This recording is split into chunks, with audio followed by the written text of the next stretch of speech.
Hi, Todd from Interfidelity here at CanJam SoCal 2015 in the members area, and we're with Purrin, Marv. Hi, Marv. Good to see you, mate. Styles. And let's start with giving us a rundown on what you got at the table. Right. This right here is it's custom amp. It's 2A3 tubes, and the driver tubes are the 5842s, or right now I'm running the Western Electric 417s. Basically, this is a custom amp. Originally I had the 445, but it wasn't enough power because I'm running speakers. So just asked Craig, hey, could you make something a little bit more powerful? The other thing that I wanted was a little bit better quality, so ran out and actually I think we talked to Tribute in the Netherlands, so we had these interstages made. And basically, I think a lot Interstage transformers? Yeah, interstage transformers. Cool. Basically, I think a lot of people walk by the table and think, well, if they see tubes, well, this is really, it's going to be a tubey sounding amp, romantic and lush, and it really doesn't sound like that at all. I think it's kind of more of a solid state type of sound, so I think that kind of surprises most people. And that's kind of what I prefer, at least with the speakers I'm currently using. And did you what kind of tubes we got here again? 2A3s. 2A3s. Cool, yeah, cool. So a custom amp from Eddie Current. Craig built you a nice piece of gear. That's cool. It's basically a one-off. So nice. Prototype. And a prototype. I don't think he's going to be able to get those transformers anymore, because the guy who's making them, he's like 70 or something, and he's about to retire. And no supposedly kidding. the wait times are like 8 months. It took us a long time to get those things in. Wow, cool, very cool. And then what else do we got for front end and that kind of stuff? This is the Iggy. I think everyone probably knows about that. The Yggdrasil from Shit Audio. Yeah, from Shit Audio. You enjoying that? Quite a lot. And there's sort of a long story. There's that little long DAC thread on Head 5 that I've been writing up, sort of my exploration of different types of DACs. Right. And what's interesting is what's below it is the Theta Gen 5. This is kind of the precursor to Iggy. It actually shares a lot of technology.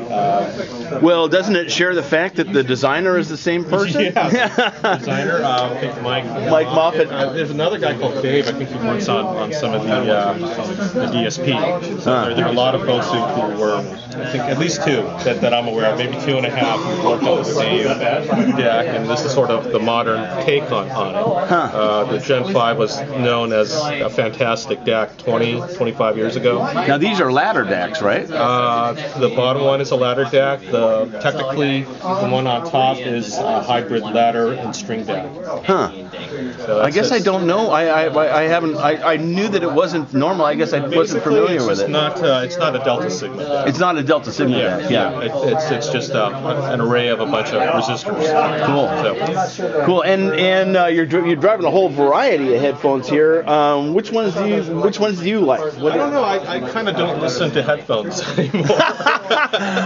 You get your speakers. You're infinite. Yeah. I got in headphones because years ago, because 2 kids being born, and I couldn't crank it up anymore. That was just the layout of the house. Right now they're old enough that they're cool, and they've said, hey, when we go to sleep, just no movies. If it's music, it's cool. So I can turn up the speakers a little bit and just relax on my couch and just probably fall asleep and drool. Cool. Yeah.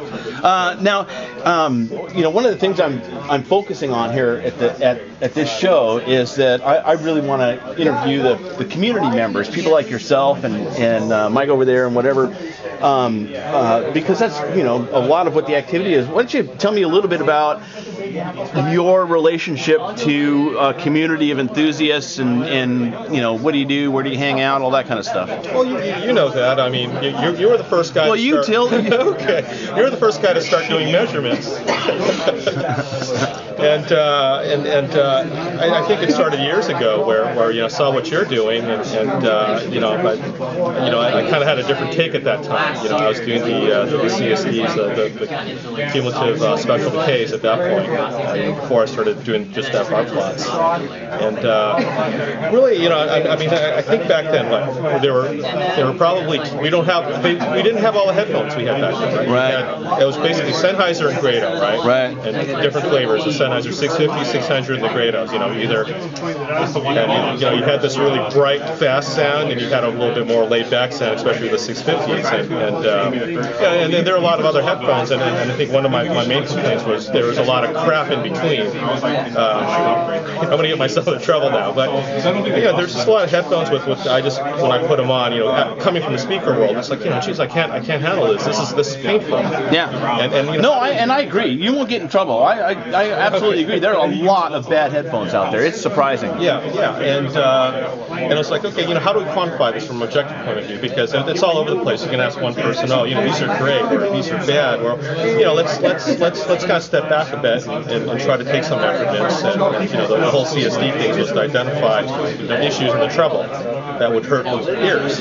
Right. So that's kind of where I started. And in terms of the communities that you hang out with, of course you're on HeadFi sometimes, but you're a big pirate, aren't you? Changstar.com, right? Right. I think I'm still I'm in the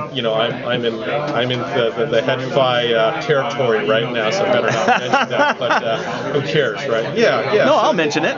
Yeah. So I think that just a group of friends and I, we started that website to really provide a more objective means. And then we Changstar, we by far we're definitely not objectivists or anything like that. We kind of take a look at both. Let's listen. What do our ears tell us? And then let's measure how do these things fit together. So that's really what we're getting at. Sometimes we'll measure stuff. Well, that doesn't make any sense. Okay, well we're not going to bother them with that. Right. But many times we find, hey, we're measuring this and we hear this. There's some kind of relationship. Yeah. So that's what we're about. Yeah. It's really so difficult to communicate. These things are getting so expensive. Headphone there, $1,000, $2,000. Now it's $3,000, right? $5,000. Yeah, $5,000. And the thing is, if you can at least try to quantify a little bit of that, so people can make an informed purchase decision, that's all the better. Yeah. Because I don't think at this point, it's difficult to buy a headphone, and most of us, we don't like to buy stuff and return it because that's bad karma. And you regularly go to the meets here in Southern California. We have a lot of meets. I'm not into doing the meet thing anymore. This you got to kind of step aside and let the new folks handle it. And I think Warren they're doing a great job. Yeah, Warren has done a great job on this. He really did. Fabulous. But as far as the meets, we're doing a lot of smaller, semi-private, semi-public type of meets. Right. Usually we don't turn anyone down if anyone gets a hold. Just for anyone out there who's watching and they know I'm holding a meet, just feel free to contact me. We don't like to open up the universe because we don't have space. We don't have. But I know if we could be 50 people. I think the interweb. You can't fill up the interweb, and so there's certainly plenty of room for all sorts of. My belief is there's plenty of room for all sorts of types of activity. I think HeadFi is an incredibly important resource in terms of having a huge body of people that you can get opinions from, and then things like Changstar is important because you have a more specialized, highly focused look. And that's what it is. I think HeadFi is the entry point, and we were all there at one point. You come in, you try different stuff, and I think overall you start getting an idea of what you might like is what you think good sound is. I think with Changstar, the people who are around, they've been around for a while, and they know what they want. Right. And the thing is, we're kind of a funny group because we make fun of each other for what we like or might not like. It's not a big deal. We don't take it personally. Right. And and the thing is, the fact is, this hobby, anyone who's been around for a while, we jump from one thing to another thing to another thing to another thing. We're just never satisfied. But the entire point is, let's make an informed decision. A bunch of guys who've heard a lot of stuff. We can share ideas. Okay, where do you want to move next? You had this. Tell me about that. Or you already know about that. Give me some ideas.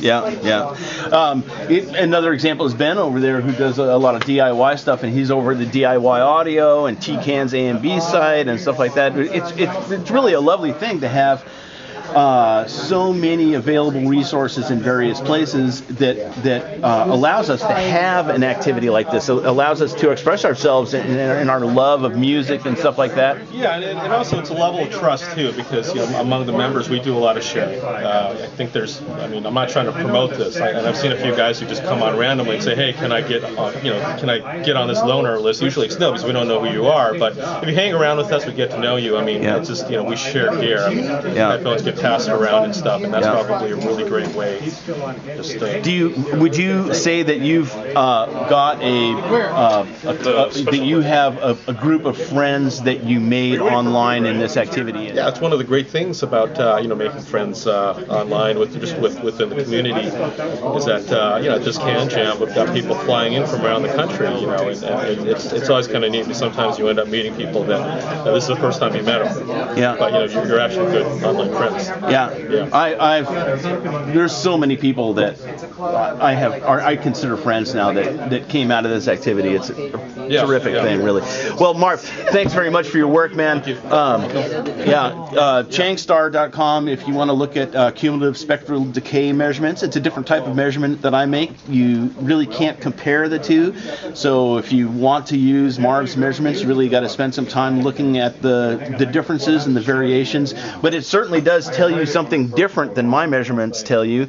Marv's measurements will tell you if there's ringing and resonances and things like that in the headphones. It's very different type of view, but it's different. And I provide the frequency response measurements and the distortion measurements are a little bit different from yours. Right. But they can't be compared directly to mine. They should not be compared directly. But what I found is if you look at, I would say look at if you're interested in a headphone, look at everyone's measurements. Go to Golden Ears, go to Inner Fidelity, come take a look at my measurements, because you're going to see certain patterns that tend to repeat. If you get familiar with each type of measurement system, there is relatable information because we are measuring real things. There is relationships that are similar in my measurements between two headphones and in your measurements between two headphones. It's just that you can't really compare them one against the other directly. I think the small details it's probably difficult to, but if you want to find out if a headphone is bassy or not, I think there's a lot of similarity between some of our measurements where we see things like that. Or maybe you hear something that might be spotlit in the treble, and you might look at my measurements. Maybe you see more of a peak compared to yours, but you might see a smaller peak with yours. I'm finding a lot of little relationships. Again, they should be compared.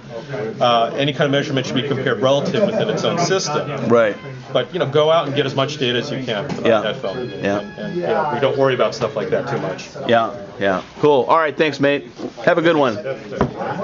We'll see you guys at the next member table.